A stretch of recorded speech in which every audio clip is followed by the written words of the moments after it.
అన్నయ్య శోకాన్ని విడిచిపెట్టు, ఉత్సాహో బలవాన్నార్యా నస్తోత్సాహత్తరం బలం స్వోత్సాహస్యాస్తిలోకేస్మిన్ కించిదపి దుర్లభం. అన్నయ్య, ఉత్సాహాన్ని పొందినవాడు సాధించలేనిది లోకంలో లేదు, కాబట్టి సీతాన్వేషణం చేద్దాం రా అన్నయ్య అన్నాడు. నిజంగా లౌకికంగా ఆలోచిస్తే తప్పు చేసినట్టుగా కనిపించినటువంటి లక్ష్మణస్వామి నీతి చెప్పినా కూడా విన్నాడు రాముడు. నిజంరా, మన గురువులు మనకి విద్య నేర్పింది, నాకేదో ఆపదొచ్చిందని అందరినీ చంపమనే, వద్దు పద లక్ష్మణ సీతాన్వేషణం చేద్దామన్నాడు. వాళ్ళు వశవర్తులు, వాళ్ళు ఒక పని చేసే ముందు గుర్తు తెచ్చుకుంటారు గురువుని తండ్రిని. అందుకే లోకమునకంతటకు ఆరాధ్యులయ్యారు. అదే రావణాసురుడైతే మారీచుడు చెప్పాడు, ఓరి పిచ్చివాడా, సులభాహ పురుషారాజన్ చటతం ప్రియవాదిన అప్రియస్యతు పథ్యస్యా వక్తా శ్రోతా చ దుర్లభ. లోకంలో ఎప్పుడైనా ఎక్కడైనా అవతలవాడు పాడైపోయేటటువంటి విషయమైనా సరే మనకెందుకు వచ్చిన గొడవ, వాడికి నచ్చుతుంది కదా అని చెప్పేటటువంటి వాడు దొరుకుతాడు తప్ప, అవతలవాడి మనసుకి కష్టంగా కనిపించినా కూడా వాడికి ఉద్ధారకమైన విషయములు చెప్పేటటువంటి వాడు ఉండడు. ఒకవేళ అలా ధైర్యంతో చెప్పగలిగిన వాడు ఉన్నా ఆ మాట వినేవాడు ఉండడు. ఒకవేళ అలా చెప్పగలిగిన ధైర్యశాలి, వినగలిగిన సహనవంతుడు కలిస్తే అంతకన్నా క్షేత్రం ఇంకోటి లేదు అని, ఓ రావణ, నేను చెప్పిన మాట వినరా, నేను చెప్పిన మాట వింటే బాగుపడతావురా, నీ మంచి కోసమే చెబుతున్నాను, విననంటావా? కళత్రాణి చ సౌమ్యాని మిత్రవర్గం స్థైవచ యదీచ్ఛ చిరం ప్రోక్తం మాకృధారమ విప్రియం. నా మాట విను, వినకపోతే పుత్రమిత్ర కళత్రాదులతో నశించిపోతావు. ఏమనుకుంటున్నావో రాముడంటే? ఎప్పుడో చిన్నప్పుడు కొట్టాడు రా ఒక్క బాణం పెట్టి, ఏకవస్త్రధరో ధన్వీ శిఖీ కనకమాలయ. అప్పటికింకా ఉపనయనం చేసుకున్న బ్రహ్మచారిరా, మానవాస్త్రం పెట్టి కొడితే ఇప్పుడు వచ్చి ఇక్కడ పడ్డా. ఆ తర్వాత ఇంకొకసారి కొట్టాడు అస్త్రం పెట్టి. అప్పటి నుంచి నా బతుకేమిటో తెలుసా? పర్ణశాలలోంచి బయటికి రాను. ఎందుకు రానో తెలుసా? ఒకవేళ బయటికి వెడితే ఎవరైనా నా దగ్గరికి వచ్చి రాతో కూడిన పదాలు మాట్లాడతారేమోనని భయం. రత్నాని చ రథాశ్చైవ విత్రాస జనయంతిమే. నా దగ్గరికి వచ్చి ఎవరైనా రత్నం అందామని రా అంటే తర్వాత మా అంటారేమో అని పారిపోతాను. రథం అనడానికి రా అంటే మా అంటారేమో అని భయపడి పారిపోతాను. నాకంత భయం పట్టుకుందిరా. రాముడు అంటే అంత గొప్పవాడు, ఆయన జోలికి వెళ్ళాడు. రామో విగ్రహవాన్ ధర్మ సాధు సత్యపరక్రమ రాజా సర్వస్య లోకస్య దేవానాం మఘవానిపాహ. ఆయన ఇంద్రుడు ఎటువంటి వాడో దేవతలకి, నరలోకానికి అంతటికి రాముడు అటువంటి వాడరా. మహానుభావుడు, రాశీభూతమైన ధర్మమూర్తి, ఆయన జోలికి వెళ్ళవద్దని చెప్పాడు. అన్ని చెప్తే విన్నాడా? పెద్దల మాటకి వశవర్తి అయ్యాడా? ఆ రావణాసురుడికి మంచి చెప్పినవాడు లేడా? చెప్పినవాడు ఉన్నా విననివాడు నశించిపోతాడు. చెప్పిన మాట మంచిది విని ఆ మంచి మాట చెప్పిన మంచివాడికి వశవర్తి అయినటువంటి వాడి జీవితం చక్కబెట్టబడమే కాకుండా వాడు లోకానికి ఆదర్శప్రాయుడవుతాడు. రామాయణంలో రామచంద్రమూర్తి, లక్ష్మణస్వామి, భరతుడు, శత్రుఘ్నుడు, ఈ నలుగురి యొక్క గొప్పతనం ఎక్కడుంది అంటే మాట వినడంలో ఉంది, వశవర్తి అవడంలో ఉంది, లొంగడంలో ఉంది. సీతమ్మ గొప్పతనం అంతా అక్కడుంది. రాముడంటే తనకి భార్య కాబట్టి, దశరథుడు చేశాడు కాబట్టి సంతోషంగా భార్యని ఎంతో ఇష్టపడ్డాడు. మరి సీతమ్మ తల్లి రాముడిని ఎందుకు ఇష్టపడాలి అంటే ఒకటే కారణం. ఈ దేశంలో ఒక లక్షణం ఉంది, భర్త కన్నా పరదైవం ఇంకొకరుండరు. భర్తయే కట్ట ఎదుట కనపడుతున్నటువంటి దైవం. ఆ దైవమైనటువంటి భర్త మాట వినకపోవడం కన్నా మహాపచారం ఇంకోట్లేదు. కామకోటి పీఠాధిపత్యం వహించిన చంద్రశేఖరేంద్ర సరస్వతి మహాస్వామి వచ్చిన వాళ్ళకి చంద్రమౌళీశ్వర తీర్థం ఇస్తున్నారు. ఒక ఆవిడొచ్చి ఆ తీర్థం తీసుకోవాలని పూజ చూడాలని వచ్చింది. కూతుర్ని తీసుకొచ్చింది. ఆ కూతురు మెడలో ఉన్న నగ ఎవరో తస్కరించారు. వింటున్నారు మహాస్వామి ఆవిడ ఏడుపులు అన్నీని. ఆయన త్రికాలవేది, ఆయనకి తెలియనిదే ఉంటుంది. ఆ వరుస క్రమంలో వచ్చిన ఒక వృద్ధ స్త్రీ చెయ్యి చాపింది తీర్థం కోసం. ఆయన ఇవ్వడం మానేసి పక్కన పెట్టేసి ఉద్ధరిని అన్నారు, తీసి ఇచ్చేసేయి, చేసిన పాపం చాలదా, పిల్ల మెడలో నగ తీస్తావా అన్నారు. ఆవిడంది, నేను ఇవ్వడం ఏమిటి, నేనెప్పుడు తీశానంది. ఆయన ఆ మాట అన్నారని పక్క ఆడవాళ్ళు వచ్చి గబగబా ఆవిడ చీర మడతలు దులిపారు. ఆ పిల్ల మెడలోంచి తస్కరించిన నగ ఆవిడ ఒళ్ళోంచి కింద పడింది. ఆ నగ పక్కన పెట్టుకున్నారు మహాస్వామి. ఏ స్త్రీ కూతురు యొక్క నగ పోయిందో ఆమె కూతురుని వెంట పెట్టుకుని వరుస క్రమంలో తీర్థానికి వచ్చింది. తీర్థం ఇచ్చి నగ తీసి ఆవిడ చేతిలో పెట్టి, ఇంకెప్పుడూ వద్దన్న పని చెయ్యకు అన్నారు. ఎవరికీ అర్థం కాలేదు, ఏమిటి వద్దన్న పని చేసింది ఈవిడ అని. పక్కకి వెళ్ళాక అడిగారు, ఏం చేశావని అడిగారు. నా భర్త నాకు అన్నం వండి పెట్టవే, ఉద్యోగానికి వెళ్ళాలని అడిగితే అన్నపు గిన్నె బల్ల మీద బారేసి మీరు బెట్టికి తినండి, చంద్రమౌళీశ్వరారాధన చూడాలి, తీర్థం పుచ్చుకోవాలని వచ్చాను. అది నీ చేసిన తప్పు. భర్త చెప్పిన మాట వినడం, భర్తకి ఉపచారం చేయడం కన్నా దైవసేవ ఆడదానికి లోకంలో ఇంకోటి లేదు. అనసూయామాత అదే అంటుంది, నాతో విశిష్టం పశ్యామి బాంధవం విమృశంచహం సర్వత్ర యోగ్యం వైదేహి తపకృతమిహావ్యయం అంటుంది. అమ్మా, భర్తని మించిన వాడు లోకంలో ఆడదానికి లేడమ్మా. తండ్రి గారు మితంగా ఇస్తాడు, అన్నదమ్ములు మితంగా ఇస్తారు, సమాజంలో ఉన్న వాళ్ళు మితంగా ఇస్తారు, అపరిమితంగా ఇచ్చేవాడు భర్త ఒక్కడే. ఇవాళ నేను ఇక్కడికి వచ్చి చేసిన రామాయణ ప్రవచనానికి ఏమైనా ఫలితం ఉందనుకోండి, ఇందులో సగ భాగం నాతో రాకపోయినా నా భార్యకి పడిపోతుంది. రాలేదు అంటే తగినంత బలమైన కారణాల వల్ల రాలేదు. నా మాట నేను రమ్మంటే రాకుండా ఏదో మాట కాదని రావడం మానేసిందని మీరు అర్థం చేసుకోకూడదు. కాబట్టి ఇంట్లో ఉన్నా తనకి ఎలా ఇందులో సగభాగం పడిపోతుంది అంటే, అపరిమితంగా ఎవరివ్వగలరు? భర్త ఇవ్వగలడు. భర్త ఇచ్చినది అపరిమితం. అమ్మా అన్న పేరుతో పిలిపించుకుంటోంది, ఆయన తేజస్సుని స్వీకరించి ఆ ఐదోతనంతో అన్ని పూజలు అందుకుంటోంది. అపరిమితం ఇవ్వగలిగిన వాడు భర్త ఒక్కడేనమ్మా అంటుంది అనసూయామాత. అటువంటి భర్త చెప్పిన మాట కాదని తీర్థం కోసం వచ్చావే, దానివల్ల నీ నగపోయింది. ఇంకెప్పుడు వద్దన్న పని చెయ్యకు. పరోక్షంగా మహాస్వామి ఉపదేశం చేశారు. సీతమ్మ తల్లి రాముణ్ణి ఎందుకు అభిమానించిందంటే, జీవితంలో తన తండ్రి చెప్పిన వాడని కాదు, తన మెడలో 3 ముళ్ళు వేసినవాడు, పాణిగ్రహణం చేసినవాడు భర్త. కాబట్టి ఆ భర్తయే ప్రత్యక్షమైనటువంటి దైవము. కాబట్టి దైవం పట్ల ప్రేమ, భక్తి, అభిమానము, గౌరవము తప్ప వేరొక మాట ఉండే అవకాశం ఉండదు. కాబట్టి సీతమ్మ రాముణ్ణి గౌరవించింది. తండ్రి చేసిన సంబంధం రాముడు గౌరవించాడు. కేవలం అందుకేనా ప్రేమ? తన గుణముల చేత సీతమ్మ రోజు రోజుకి రాముడి హృదయంలో స్థానం పొందింది. రాముడు సీతమ్మ పట్ల విశేషమైన ప్రేమ పెంచుకున్నాడు. ఎంత ప్రేమ పెంచుకున్నాడంటే, అంతర్జాతమపి వ్యక్త ఆఖ్యాతి హృదయం సదా అంటారు మహర్షి. వాళ్ళిద్దరూ కూడా అసలు నోరు విప్పి ఒకళ్ళతో ఒకళ్ళు మాట్లాడుకోక్కర్లేదు. ఎప్పుడూ కూడా వాళ్ళ యొక్క మనసులు మాట్లాడుకుంటాయి. ఆవిడ మనసులో ఏముందో రాముడికి తెలుసు, రాముడి మనసులో ఏముందో ఆవిడికి తెలుసు. అది దాంపత్యం అంటే. అందుకే సీతారాముల యొక్క ముద్ర లేని శుభలేఖ వెయ్యకూడదు అని చెప్పారు మహాస్వామి. ఎక్కడన్నా పెళ్లి జరిగితే దాని మీద తప్పకుండా సీతారాముల ముద్ర ఉండాలి. అటువంటి మహానుభావుడు రామచంద్ర ప్రభు అంటే ఎవరికి లొంగాలో వాళ్ళకి లొంగినవాడు, ధర్మమూర్తి. అటువంటి రాముడికి పట్టాభిషేకం పునఃపునః చేసినటువంటి కారణం చేత ఆయనకి కాదు ఔన్నత్యం, రాముడు పట్టాభిషిక్తుడైతే రాముని చేత పరిపాలింపబడిన మనందరికీ కూడా ధర్మమునందు, శాస్త్రమునందు అనురక్తి కలిగితే, ధార్మికమైన జీవితాన్ని పాటిస్తే మనందరం కూడా నరులుగా వచ్చినందుకు తరిస్తాం. అటువంటి తరించడానికి మార్గాన్ని కల్పించడానికి సమాజంలో ఎక్కడో ఎవరో పెద్దలు బయలుదేరుతారు. 108 మాటలు శ్రీమద్ రామాయణ పారాయణ చేసి పట్టాభిషేకం చెయ్యాలని సంకల్పం చేస్తే, విజయనగరంలో ఉన్నటువంటి పౌరులు, సంఘాలు, ధనికులు ఎవరెవరు ఏ శక్తితో ముందుకు రాగలరో వాళ్ళందరూ కూడా, నేను ఆ ఆహ్వాన పత్రిక చదివి ఎంత మురిసిపోయానో నిజంగా. స్వామి హనుమయందు కొన్ని విశేషమైనటువంటి లక్షణములున్నాయి. ఆయన అంత వేగం ఉన్నవాడు లేడు, ఆయన అంత స్థిరచిత్తంతో కూర్చుని ధ్యానమునందు ఉండగలిగిన వాడు లేడు, ఆయనంతటి బలవంతుడు లేడు, ఆయనంతటి నిస్వార్థపరుడు లేడు, ఆయనంతటి బుద్ధివంతుడు లేడు, ఆయన అంతటి వినయశీలి లేడు. ఆయన యందు 2 భిన్నమైనటువంటి విషయములు, ఏ విధమైనటువంటి ఇబ్బందిని తెచ్చేటటువంటి పోకడలు లేకుండా ఘనీభవించినటువంటి స్వరూపం స్వామి హనుమ. బహుశః హనుమ లాంటి వ్యక్తిత్వం, హనుమ వంటి స్వరూపం మళ్ళీ చెప్పాలి అంటే ఒక్క శంకర భగవత్పాదుల యందు కనపడుతుందేమో తప్ప వేరొకరిని పోలిక చెప్పడం సాధ్యం కాదు. అంతటి మహాపురుషులు స్వామి హనుమ. ఆయన కారణ జన్ముడు. శాలిశూక నిభాభాసం ప్రసూతేమన్ తదాంజన ఫలాన్యాహత్తు కామావై నిష్క్రాంత గహనేవని అంటారు ఉత్తరాఖండలో వాల్మీకి మహర్షి.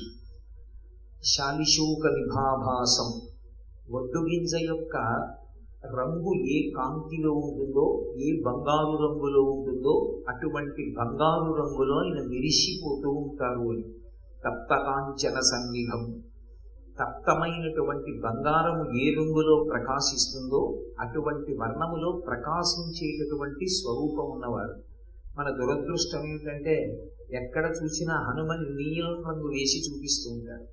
కానీ యథార్థమునకు శాస్త్రములు ఆయన గురించి చెప్పినప్పుడు ఏం చెప్పాయంటే పోత పోసినటువంటి బంగారు ముద్దలా ఉంటారు అని చెప్పారు. సీతమ్మ తల్లికి స్వామి హనుమ దర్శనమైనటువంటి సర్గ కూడా సిద్ధి సర్గయ్యే సుందరకాండలో. అందులో వీష్టితార్జున వస్త్రంతం విద్యుత్ సంఘాత పింగళం అని వర్ణిస్తారు. తెల్ల వస్త్రములను ధరించి బంగారు కాంతితో విరిసిపోతున్నటువంటి మెరుగుల పోగు వంటి శరీరంతో ఆ ప్రకాశిస్తున్నటువంటి నేత్రములతో ఆ చెట్ల కొమ్మల మధ్యలోంచి సీతమ్మ వంక చూస్తూ సుందరకాండలో ఆయన దర్శనమిస్తారు. అటువంటి మహానుభావుణ్ణి అంజనాదేవి ప్రత్యేకమైనటువంటి కారణముల చేత ఒక మహితాత్ముడిగా స్వామి హనుమని ప్రసవించింది. ఆ ప్రసవించబడిన తరువాత ఫలాన్యాహత్తు కామావై నిష్క్రాంత దహనే వని, ఆమె 4 పళ్ళు తీసుకుని రావాలనేటటువంటి ఉద్దేశ్యంతో అరణ్యంలోకి వెళ్ళింది. అప్పుడే పుట్టినటువంటి శిశువు, ఆ పిల్లవాడు ఆకలి వేసి ఒక్కసారి ఏడ్చాడు. మహర్షి అద్భుతమైనటువంటి పోలిక చెప్పారు. శరవణ భవ అని సుబ్రహ్మణ్యుడి మంత్రం, సుబ్రహ్మణ్యుని యొక్క జననం. రెల్లు పొదలలో పుట్టినటువంటి సుబ్రహ్మణ్యుడు పాల కోసం ఇచ్చినప్పుడు కృత్తికలందరూ వచ్చి పాలు ఇచ్చి ఆయన ఆకలి తీర్చినటువంటి సందర్భము రామాయణం బాలకాండలోనే ఎలా వర్ణింపబడిందో అలా అంజనాదేవి చేత ప్రసవింపబడినటువంటి శిశువైనటువంటి హనుమ ఆకలి చేత ఒక్కసారి బాధ పొంది ఆకలి తీర్చుకోవడానికి ఏ పదార్థాన్ని తినాలి అని ఒక్కసారి చుట్టూ చూసి పైకి చూసేటప్పటికి బాలసూర్య బింబం కనపడింది. అప్పుడే ఉదయిస్తున్నటువంటి సూర్యబింబం చూశారు ఆయన. బాలార్కాభిముఖో బాలో బాలార్క ఇవమూర్తిమాన్ అన్నారు మహర్షి. వెంటనే ఆ ఉదయిస్తున్నటువంటి సూర్యబింబాన్ని ఒక ఫలం అనుకుని దాన్ని గ్రసించడం కోసమని వేగంతో ఎగిరి సూర్యమండలం వైపుకు వెళ్ళారు. అప్పుడే పుట్టినటువంటి శిశువుకి ఉన్నటువంటి వేగం అంత గొప్పది. బహుశः సృష్టిలో అంత వేగంతో పుట్టినటువంటి వ్యక్తి మరొకరు లేరు. అంత వేగంతో సూర్యమండలం వైపుకు వెళ్ళారు. వెళితే సూర్యబింబం దగ్గరకు వెళ్ళి సూర్యబింబాన్ని గ్రసించాలనుకునేటటువంటి సమయంలో సూర్యనారాయణమూర్తి ఒక్కసారి మహానుభావుడు ఆలోచించాడు. ఈయన కారణజన్ముడు, రామకార్యంలో సహాయపడవలసినటువంటి వాడు, భవిష్యత్ బ్రహ్మ. ఇటువంటి పిల్లవాణ్ణి నా అపారమైనటువంటి తేజస్సు చేత కాల్చివేయడమా అని ఆలోచించాడు. సూర్యుడు పరబ్రహ్మస్వరూపం. ఇక్కడ గారు మహాభారతం చేస్తూ నిరజాకరముడు ఇష్టయై చేసిన భవ్యతపంబు ఫలమనంగా దినసముఖాకి నందిత చక్రయుగ్మకంబుల ఎనురాగంబు భ్రువనంగా హరిహర బ్రహ్మ మహానుభావంబులొక్కటిందాగ గరగిన గట్టి ఎనగా అతుల వేదత్రయ లతికాచయము పెనుగొందన్ పుట్టెడు మూలకం గమనగా అఖిల జగముల కందెరయగుచు జన సమాజ కరపుట హృదయ సరోజములకు ముకుళనంబును జృంభణంబును నర్చి భానుబింబంబు పూర్వాద్రిపై విలింగే అంటాడు. ఆయన హరిహర బ్రహ్మ మహానుభావంబులొక్కటింగాగ గరగిన గట్టి ఎనగా సృష్టికర్త అయినటువంటి బ్రహ్మగారు, స్థితికర్త అయినటువంటి విష్ణువు, లయకర్త అయినటువంటి రుద్రుడు, ముగ్గురు కలిసినటువంటి సమాహార స్వరూపమైనటువంటి పరబ్రహ్మస్వరూపం ఏది ఉన్నదో అటువంటి పరబ్రహ్మస్వరూపమైనటువంటి సూర్య భగవానుడు ఆ పిల్లవాడికి ఏ విధమైనటువంటి ఆపదని కల్పించకూడదని తన తేజస్సుని ఉపసంహారం చేశాడు. ఆ రోజు పర్వం గ్రహణకాలం ఆసన్నమవుతోంది కాబట్టి సూర్యబింబాన్ని గ్రహించడానికి రాహువు వచ్చాడు. ఆ వచ్చినటువంటి రాహువుని చూసి నేను తిందామనుకున్న ఈ ఫలం కన్నా ఈ వచ్చినటువంటి వాడు ఇంకా బాగుంది, ఈ ఫలం తిందామని రాహువుని పట్టుకోబోయాడు. పర్వకాలమునందు సూర్యగ్రహణాన్ని చేసేటటువంటి వరం నాకుంది. నేను సూర్యుణ్ణి పట్టుకోవడానికి వస్తే నన్ను పట్టుకోవడానికి వేరొక ప్రాణి ప్రయత్నిస్తోంది, నేను వెళ్ళి ఈ విషయం ఇంద్రుడితో చెప్పాలని రాహువు ఇంద్రలోకానికి వెళ్ళి ఇంద్రుడికి చెప్పాడు. ఇంద్రుడు శక్తి ఆయుధాన్ని పట్టుకుని ఆ వజ్రాయుధంతో ఆయన బయలుదేరి ఐరావతం మీద వచ్చాడు. ఈలోగా మళ్ళీ రాహువుని విడిచిపెట్టి సూర్యబింబాన్ని పట్టుకునేటటువంటి ప్రయత్నం చేస్తున్నటువంటి బాలహనుమ ఐరావతం మీద కూర్చుని వస్తున్నటువంటి దేవేంద్రుడి వంక చూసి, ఆ తెల్లటి ఏనుగు వంక చూసి ఆకర్షితుడై ఇదేదో ఇంకా బాగుంది, దీన్ని తిందామని చెప్పి సూర్యబింబాన్ని విడిచిపెట్టి ఐరావతాన్ని పట్టుకున్నాడు. అబ్బో, ఇదొక మహాప్రాణి, దీని యొక్క తేజస్సు ముందు నిలబడడం కష్టమని దేవేంద్రుడు తొందరపడి వజ్రాయుధాన్ని ప్రయోగించాడు. ఆ వజ్రాయుధాన్ని ప్రయోగించినప్పుడు ఎడమ దవడ విరిగిపోయి ఎంత వేగంతో పైకి వెళ్ళారో అంత వేగంతో మళ్ళీ కింద పడిపోయి ఆయన తేజమైనటువంటి రూపాన్ని పొందారు. ఎప్పుడైతే కారణజన్ముడైనటువంటి హనుమని తాను సృజించారో లోక కళ్యాణార్థం, అటువంటి శిశువుని తొందరపడి ఆ దేవేంద్రుడు ఇబ్బంది కల్పించాడనేటటువంటి కోపంతో వాయువు సమస్త ప్రాణుల యందు ప్రవేశించి కదలడం మానేశాడు. మహర్షి ఎంత అద్భుతంగా మాట్లాడతారు. వాయు ప్రాణ సుఖం వాయు, వాయు సర్వ ఇదం జగత్, వాయునాశం పరిత్యక్తం న సుఖం విద్దతే జగత్ అంటారు. వాయు ప్రాణ, వాయువే ప్రాణము.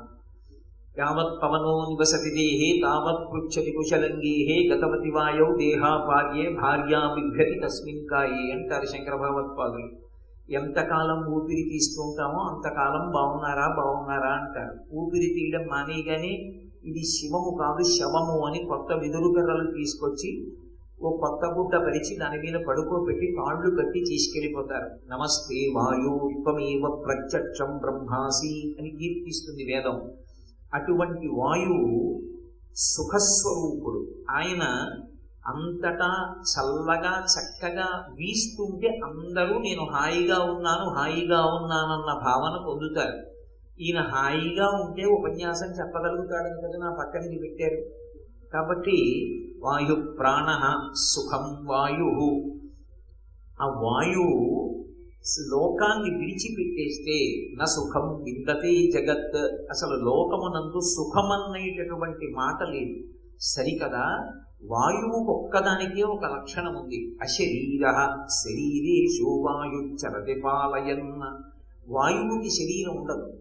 శరీరము లేనటువంటి వాయువు సమస్త ప్రాణుల యొక్క శరీరములోనికి ప్రవేశిస్తాడు. ప్రవేశించి బయటికి వస్తూ ఉంటాడు.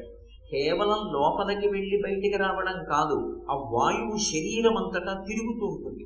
అలా తిరగడానికి లోపలికి వెళ్ళినటువంటి ఒక్క వాయువు 10 వాయువులుగా విడిపోతుంది అని శివమహాపురాణం.